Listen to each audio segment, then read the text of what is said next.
Angular momentum हा point study करणार आहे. तर आपण वेगवेगळ्या टर्म्स बघितला ज्यांच्यामधली एनॉलॉजी आपण स्टडी केलेली होती, म्हणजे लिनियर मोशन आणि रोटेशनल मोशन यांच्यामध्ये जी एनॉलॉजी आहे ती आपण बघितलेली होती. म्हणजे मास असेल तर त्याला आपण मोमेंट ऑफ इनर्शिया कन्सिडर करतो, वेलॉसिटी असेल तर रोटेशनलमध्ये अँग्युलर वेलॉसिटी असेल, ॲक्सिलरेशन असेल तर अँग्युलर ॲक्सिलरेशन असेल. त्याच पद्धतीनं लिनियर मोशनमध्ये जे आपण लिनियर मोमेंटम कन्सिडर करतो, this linear momentum is analogous to angular momentum. Linear momentum हे काय असेल, अँग्युलर मोमेंटशी एनालॉगस असेल. आता जे लिनियर मोमेंटम आहे पी, त्याच्यासाठी आपण फॉर्म्युला कन्सिडर करतो mass into velocity. P is equal to काय असेल, मास इंटू वेलॉसिटी असेल. मग या फॉर्म्युल्यावरून पण आपण डायरेक्टली L साठी काय फॉर्म्युला असेल हे सांगू शकतो, कारण P हे एनालॉगस आपण कुठे घेतलेले आहे, with angular momentum. This mass in linear motion is analogous with moment of inertia I in rotational motion, and this P is analogous with angular velocity omega. That's why we can write here this angular momentum is equal to I into omega. Now if we consider vector form of this relation, that is relation between angular momentum and linear momentum, then we can write here vector L is equal to vector R cross vector P. Vector L is equal to काय असेल, vector R cross vector P असेल. आणि याचं जर आपण magnitude घेतला तर magnitude इथे वेक्टर प्रॉडक्ट असल्यामुळे येणार आहे RP साइन थिटा. R आणि P मधला हा जो अँगल आहे थिटा जर आपण कन्सिडर केला तर फॉर्म्युला लिहिता येईल L is equal to RP sine theta. पण हे जे R ही डिस्टन्स आपण घेतो ऍक्सिस ऑफ रोटेशन पासून, म्हणजे जिथे पार्टिकल असणार आहे त्या पार्टिकलच्या पोझिशन पर्यंत जर आपण इथे ऍक्सिस ऑफ रोटेशन पासून हे वेक्टर ड्रॉ केलं तर हे डिस्टन्स असेल R. आणि या पार्टिकलचं जे लिनियर मोमेंटम आहे त्याची डायरेक्शन इकडे असेल, म्हणजे वेक्टर P असेल. आणि हे R आणि P हे दोन्ही कसे असतात, नेहमी परपेंडिक्युलर असतात. त्यामुळं थीटाची व्हॅल्यू इथे काय घ्यायची, 90 असेल. मग थीटा जर 90 डिग्री असेल then L is equal to we can write here RP. म्हणजे जर थीटा 90 असेल, R आणि P हे दोन्ही जर परपेंडिक्युलर असतील तर त्यावेळी आपल्याला हे रिलेशन घेता येईल L is equal to RP. ते बघा L is equal to R cross P आहे, ते इथे लिहिता येईल RP sine theta. But theta is equal to 90 degree. That's why we can write here L is equal to RP. म्हणजे P linear momentum आणि angular momentum याच्यामधलं जे relation आहे ते इथे येणार आहे L is equal to RP. आता इथं आपण हे जे स्टडी केलेलं आहे याच्यामध्ये आपण एक्सप्रेशन काढणार आहे अँग्युलर मोमेंटम साठी, आणि हा जो फॉर्म्युला आहे तो फॉर्म्युला आपल्याला प्रूव्ह करायचा आहे. म्हणजे जी रिजिड बॉडी आहे त्याच्यासाठी L is equal to I omega असतं. हे प्रूव्ह करण्यासाठी आपण एक्सप्रेशन बघणार आहे, expression for angular momentum of rotating body. Angular momentum of rotating body. तर रोटेटिंग बॉडीसाठी अँग्युलर मोमेंटम घेण्यासाठी आपण परत एक रिजिड बॉडी कन्सिडर करणार आहे. It is rotating about an axis passing through point O and perpendicular to this rigid body. या rigid bodyला perpendicular असेल असे ऍक्सिसच्या अबाउट आपल्याला अँग्युलर मोमेंटम कन्सिडर करायचे. इथे याची जी अँग्युलर वेलॉसिटी आहे ती आपण कन्सिडर करणार आहे omega. Now again we consider this body is made up of n number of particles. We consider here there are n number of particles. We consider mass of this particle is m1. If we consider mass of this particle is m2. mass of this particle is m3 and we consider mass of this particle is mn. इथे आपण mass of this particle we consider it is mn. आता इथे anti clockwise motion मध्ये ही body जर revolve होत असेल तर इथे m1 च्या ठिकाणी म्हणजे हा जो पार्टिकल आहे ज्याचं मास m1 असेल तिथे असणारं लिनियर मोमेंटम याची डायरेक्शन इकडे असणार आहे. इथं जे आहे त्याची डायरेक्शन इथं असेल p2 हे लिनियर मोमेंटम असेल मास m2 चं. Similarly we can write here this is direction of p3 and here this is direction of p1. And we consider these particles are at a distance r1, r2, r3 and rn from this axis of rotation. तर आपण काय काय केलं, एक rigid body consider केलेली आहे आणि त्या रिजिड बॉडीमध्ये n number of particles consider केले ज्याचे मासेस असतील m1, m2, m3, mn आणि त्यांचं जे डिस्टन्स आहे या ॲक्सिस ऑफ रोटेशन पासून ते असेल r1, r2, r3, rn. आता हे जे नंबर ऑफ पार्टिकल्स आहेत त्या प्रत्येक पार्टिकलच्या लिनियर व्हेलॉसिटीज डिफरंट असणार आहे.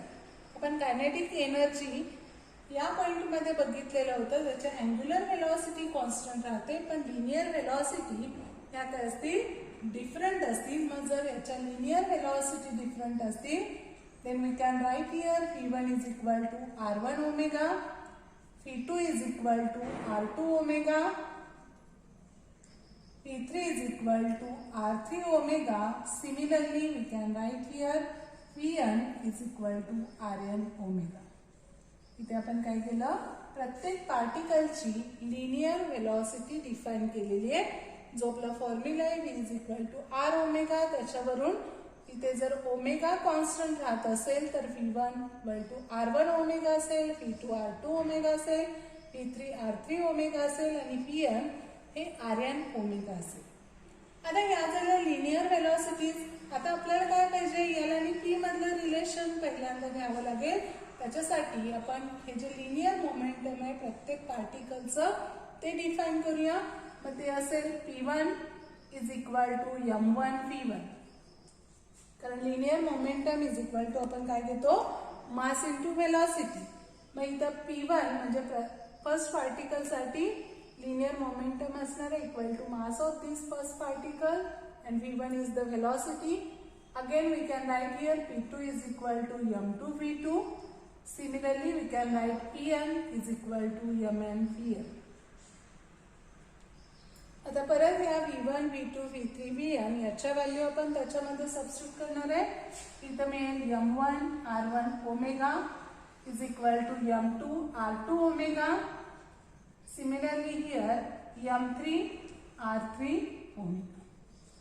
म्हणजे इथे आपण लिनियर व्हेलॉसिटीसाठी फॉर्म्युले लिहिले as well as we have written here formulas for angular linear momentum, that is p1 is equal to m1 v1 is equal to m1 r1 omega as well as p2 is equal to m2 p2 is equal to m2 r2 omega as well as this pn is equal to mn vn is equal to m3 r3 omega. आता इथं p1, p2, p3 च्या value मिळाल्या त्याच्यावरून आपण angular momentum determine करू शकतो. ते जे अँग्युलर मोमेंटम आहे ते आपण घेणार आहे L1 is equal to r1 p1. मग असे आपण फॉर्म्युला बघितलेला होता r इंटू p म्हणजे L1 is equal to r1 p1 is equal to m1 म्हणजे जर p1 ची व्हॅल्यू आपण m1 r1 ओमेगा याच्यामध्ये सबस्टिट्यूट केली तर इथे r1 नी मल्टिप्लाय होणार आहे म्हणजे m1 r1 स्क्वेअर ओमेगा येईल. Similarly we can write here L2 is equal to r2 p2 is equal to m2 r2 square omega. Similarly we can write here Ln is equal to rn pn is equal to mn rn square omega. म्हणजे इथं आपल्याला L1, L2, Ln म्हणजे प्रत्येक पार्टिकलचं angular momentum मिळालं. आता total angular momentum म्हणजे total बॉडीसाठी angular momentum काढण्यासाठी आपण काय करणार आहे, या सगळ्या अँग्युलर मोमेंटमची ऍडिशन घ्यायची. म्हणजे total angular momentum of rotating body L is equal to L1 plus L2 plus dot dot plus L is equal to, आता L1 ची व्हॅल्यू आहे M1 R1 square omega plus M2 R2 square omega plus Mn Rn square omega plus here we can write dot dot Mn Rn square omega. आता याच्यामधून common निघणार आहे omega आणि ब्रॅकेटमध्ये terms राहतील M1 R1 square plus M2 R2 square plus dot dot plus Mn Rn square omega is equal to, ही जी addition आहे ती आपल्याला अशी लिहिता येईल summation Mi Ri square summation Mi Ri square I is equal to, इथे लिहिते मी summation L is equal to L summation Mi Ri square I varies from 1 to n into omega is equal to, आता ही जी term आहे ब्रॅकेटेड term ते म्हणजेच काय असेल, moment of inertia I असेल. That's why we can write here L is equal to I omega. म्हणजे relation आपल्याला angular momentum of rotating body त्याच्यासाठी फॉर्म्युला मिळेल L is equal to I omega. इथे आपण आता फॉर्म्युला बघितला. आता आपण बघणार आहे conservation of angular momentum. Conservation of angular momentum. Conservation of angular momentum. Conservation of angular momentum म्हणजेच angular momentum remains constant. Angular momentum हे constant राहतं किंवा conserve राहतं. ते कधी, तर जर बॉडीवरती ऍक्ट होणारं जे टॉर्क आहे, बॉडीवरती ऍक्ट होणारं जे टॉर्क आहे ते टॉर्क जर 0 असेल then angular momentum is constant. Angular momentum L remains constant. L remains constant. This is statement of conservation of angular momentum. That is, if no torque is acting on the body, जर बॉडीवरती torque act होत नसेल तर त्या बॉडीचं angular momentum हे नेहमी constant राहतं. तर आपण बघितलेलं होतं टॉर्क म्हणजे काय ते, म्हणजे जर फोर्स आपण लिनियर मोशन देण्यासाठी अप्लाय करत असू तर रोटेशनल मोशनमध्ये जे अप्लाय केलेलं फोर्स असतं त्यालाच आपण काय म्हणतो, टॉर्क. म्हणजे फोर्स आणि टॉर्क हे कसे असतील, ॲनालॉगस असतील. आता याचं प्रूफ एकदम इझी आहे. तर इथं स्टेटमेंट काय, torque is 0, angular momentum is constant और इट इज कॉन्झर्व. मग आता याचं प्रूफ आपल्याला बघायचंय. म्हणजे जर टॉर्क 0 असेल then how this angular momentum remains constant. आता हे प्रूफ बघण्यासाठी आपण काय करणार आहे, तर मगाशी मी जे रिलेशन तुम्हाला वेक्टर फॉर्म मध्ये दिलेलं होतं, by definition of linear momentum L is equal to R cross P. L आणि P याच्यामधलं जे रिलेशन आहे ते काय असेल, L is equal to R cross P. आता हे जे इक्वेशन आहे ते आपण डिफरन्शिएट करणार आहे. त्याचं डेरिव्हेटिव्ह घ्यायचंय विथ रिस्पेक्ट टू टाइम. तर डेरिव्हेटिव्ह तुम्हाला झालेलं असेल तर विथ रिस्पेक्ट टू टाइम घेत असताना इकडे डेरिव्हेटिव्ह घेतला तर आपल्याला मिळेल dl by dt. With respect to time घेतोय त्यामुळे d by dt of L is equal to d by dt of R cross P. d by dt of R cross P. आता मल्टिप्लिकेशनचं डेरिव्हेटिव्ह आहे.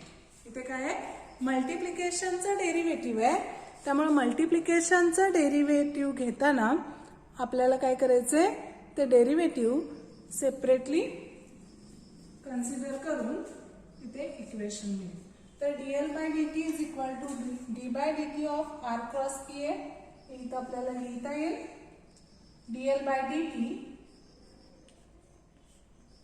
Is equal to, आता काय करायचं, तर एकदा r आहे तसं घ्यायचं, p चं डेरिव्हेटिव्ह घ्यायचं, त्याच्यानंतर p आहे तसं घ्यायचं आणि r चं डेरिव्हेटिव्ह घ्यायचं. इथे क्रॉस प्रोडक्ट असल्यामुळं सिक्वेन्स चेंज करायचं नाही. इथं r असेल तर इथेच त्याचं डेरिव्हेटिव्ह घ्यावं लागेल, p चं डेरिव्हेटिव्ह इथंच घ्यावं लागेल. म्हणजेच इथे आपल्याला मिळेल, समजा r मी कॉन्स्टंट ठेवलं, r cross dp by dt, r cross dp by dt plus, आता p चं डेरिव्हेटिव्ह आपण घेतलेलं आहे, आता काय करायचं, r चं डेरिव्हेटिव्ह घ्यायचंय, म्हणजे dr by dt plus p. काय केलं आपण, इथे डेरिव्हेटिव्ह घेतलेलं आहे विथ रिस्पेक्ट टू टाइम, इकडचं येणार dl बाय dt आणि या साईडचं काय येणार, r आहे तसं ठेवायचं, p चं डेरिव्हेटिव्ह घेतलं dp by dt plus p आहे तसं ठेवायचं, r चं डेरिव्हेटिव्ह घ्यायचे, ते असेल dr बाय dt. आता इथे हे जे dr बाय dt आहे, सॉरी इथे क्रॉस आहे ना, dr by dt is equal to असेल p. dr बाय dt ची व्हॅल्यू काय असेल, phi असेल. r म्हणजे आपण काय घेतो, distance, rate of change of distance with respect to time, म्हणजेच काय असेल, व्हेलॉसिटी phi. म्हणजेच या इक्वेशन मध्ये dr by dt equal to आपण phi कन्सिडर करणार आहे. आणि इथं जे dp बाय dt आहे, dp बाय dt ते म्हणजे असेल फोर्स F. आता dp बाय dt म्हणजे फोर्स का, तर Newton's second law of motion याचं जे स्टेटमेंट आहे त्याच्यावरून आपल्याला हे लिहिता येईल dp by dt is equal to F.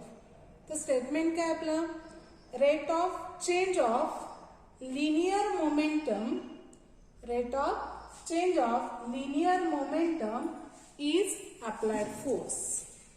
Derivation statement काय आहे, rate of change of linear momentum is applied force. मग इथे p हे लिनियर मोमेंटम आहे, त्याचा आपण डेरिव्हेटिव्ह घेतोय, म्हणजेच rate of change of momentum is equal to काय घेतलं आपण, F घेतलं. मग या इक्वेशन मध्ये हे जे dr बाय dt आहे त्याच्यासाठी आपण phi घेणार आहे आणि हे जे dp बाय dt आहे त्याच्यासाठी F कन्सिडर करणार आहे. मग जर ते आपण या इक्वेशन मध्ये सबस्टिट्यूट केलं तर आपल्याला मिळेल dl by dt is equal to vector r cross vector F. dp by dt साठी आपण F सबस्टिट्यूट केलं प्लस dr बाय dt साठी phi आहे, म्हणजे phi क्रॉस p. आता परत p म्हणजेच काय, मास इंटू वेलॉसिटी, आणि हे जे r क्रॉस F आहे म्हणजेच काय असेल, टॉर्क टो. तर याचा फॉर्म्युला आपण बघितलेला होता, tau is equal to r cross F. मग tau is equal to r cross F असेल तर याच्यासाठी आपण टो सबस्टिट्यूट केलं प्लस त्या p साठी आपण मास इंटू वेलॉसिटी सबस्टिट्यूट करणार आहे, m into v is equal to tau plus याच्यामधून m ही स्केलर क्वांटिटी आहे त्यामुळे बाहेर घ्यायची, ब्रॅकेट मध्ये राहील phi क्रॉस phi. आता phi क्रॉस phi म्हणजे सेम वेक्टर्सचा प्रॉडक्ट आहे. आपण बघितलेलं होतं कॅरेक्टरिस्टिक्स ऑफ स्केलर प्रॉडक्ट आणि वेक्टर प्रॉडक्ट, त्याच्यामध्ये i क्रॉस i असेल, j क्रॉस j असेल, k क्रॉस k असेल तर त्याची व्हॅल्यू ही काय असते, 0 असते. सेम वेक्टरचा वेक्टर प्रॉडक्ट हा नेहमी 0 असतो, कारण ते दोन्ही वेक्टर्स हे पॅरलल वेक्टर्स असतात आणि पॅरलल वेक्टर मध्ये थीटाची व्हॅल्यू 0 असेल, त्यामुळे साइन थीटाची व्हॅल्यू 0 येते, त्यामुळे त्याचा क्रॉस प्रॉडक्ट हा काय असणार आहे, 0 असणार आहे. त्यामुळे phi क्रॉस phi ची व्हॅल्यू तर 0 आली, म्हणजे dl by dt is equal to काय मिळालं, टॉर्क टो इथे मिळालं dl/dt is equal to tau. आता कन्झर्वेशन ऑफ अँग्युलर मोमेंटम मधलं स्टेटमेंट आपण काय बघितलेलं होतं, इफ टॉर्क इज 0 म्हणजेच याच्यामध्ये जर टो इक्वल टू 0 असेल then we can write here dl/dt is equal to 0. Toe is equal to 0 असेल तर derivative of L with respect to time is 0.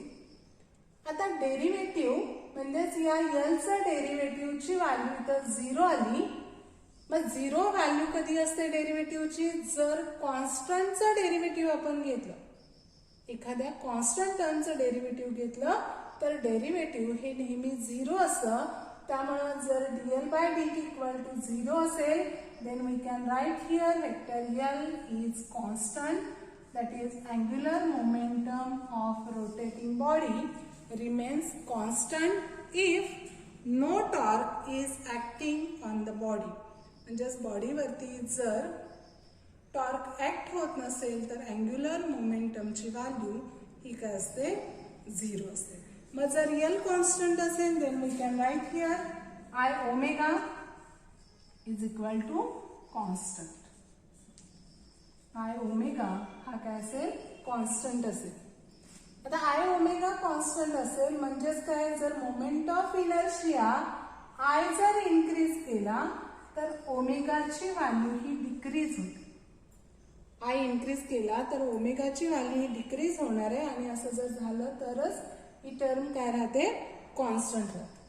I increase केला ओमेगा डिक्रीज होणार आहे आणि I जर डिक्रीज झाला तर अँग्युलर वेलॉसिटीची व्हॅल्यू ही काय होते, इन्क्रीज होते. अशावरूनच आपण हे जे अँग्युलर मोमेंटम आहे त्याच्यासाठी काही एक्झाम्पल स्टडी करणार आहे. How this angular momentum remains constant or if we increase this moment of inertia, angular velocity decreases, and if we decrease moment of inertia then angular velocity goes on increasing.